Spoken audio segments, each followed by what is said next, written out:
Elon Musk, tasked with leading President Trump's government overhaul, sent shockwaves through the federal workforce with a single email. In it, he demanded that all federal employees provide a list of 5 accomplishments from the previous week. Failure to comply, the email warned, would result in termination. This unprecedented demand was met with a mixture of confusion and fear by many federal workers. Adding fuel to the fire was President Trump's vocal support for Musk's directive. Trump, who had campaigned on a promise to drain the swamp, publicly backed Musk's hardline approach. He alleged widespread fraud within the federal government, claiming hundreds of billions of dollars were being wasted. He even hinted at the existence of ghost employees on the federal payroll, further justifying the need for drastic measures.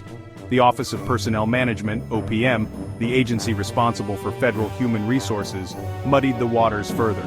While the OPM issued a similar request for accomplishments, it crucially omitted any mention of termination for non-compliance. This discrepancy between Musk's ultimatum and the OPM's milder request left federal employees unsure of what was expected of them. The lack of clear direction from the top created a sense of unease within the federal workforce. Many felt caught between a president demanding results and an agency seemingly unwilling to enforce such extreme measures. This tension, coupled with the looming threat of job losses, cast a long shadow over the entire federal government. The lack of clear instructions from the top echelons of government led to a chaotic and inconsistent response from federal agencies. Some departments, taking their cue from President Trump's staunch support, instructed their employees to comply with Musk's demand. The Department of Education, for example, directed its employees to submit their lists of accomplishments, with supervisors tasked with reviewing both responses and non-responses. However, other agencies pushed back against what they perceived as an overreach of authority. The Department of State, citing concerns about the privacy and security of its employees' work, explicitly instructed its staff to respond to Musk's email. The Department of Homeland Security and the Pentagon issued similar directives, advising their employees to ignore the request.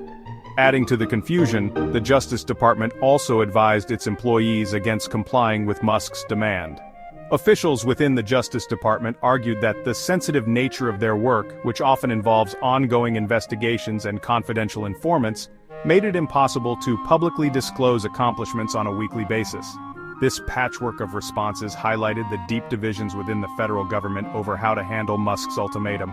With no clear consensus or leadership, federal employees were left to navigate a confusing and potentially career-threatening situation. As federal employees grappled with the ambiguity surrounding Musk's demand, legal challenges began to emerge.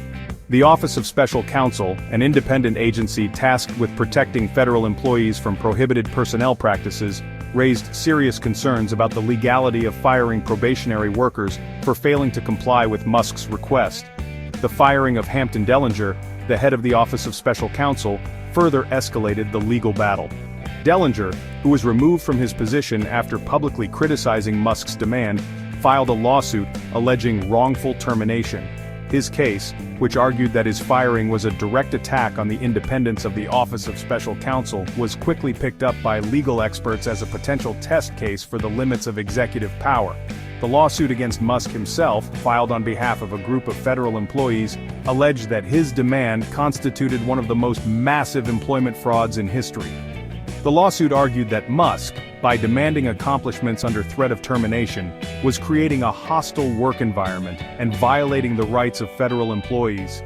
These legal challenges, combined with the vocal opposition from several government agencies, threatened to derail Musk's plans for a swift overhaul of the federal workforce. The courts were now poised to play a critical role in determining the legality of Musk's actions and the extent to which the Trump administration could reshape the federal government. The fallout from Musk's ultimatum extended far beyond the immediate chaos and confusion it generated within the federal workforce. It raised broader questions about the nature of federal employment, the balance of power between the executive branch and the civil service, and the role of political appointees in shaping government policy. The Trump administration's aggressive approach to reshaping the federal government, with Musk as its enforcer, had already resulted in thousands of federal employees being fired or pressured into resigning. The exact number remained unclear, but estimates suggested that hundreds of thousands of federal workers had been affected by the administration's policies. Critics argued that these actions were politically motivated and designed to weaken the civil service, making it easier for the administration to install loyalists in key positions. They warned that undermining the independence and expertise of the federal workforce would have long-lasting consequences for the country, compromising the government's ability to function effectively and serve the needs of its citizens. The long-term implications of Musk's ultimatum and the Trump administration's broader efforts to reshape the federal government remain to be seen. However, one thing is certain: the events of these tumultuous weeks have irrevocably altered the landscape of federal employment, leaving a legacy of uncertainty and distrust in their wake.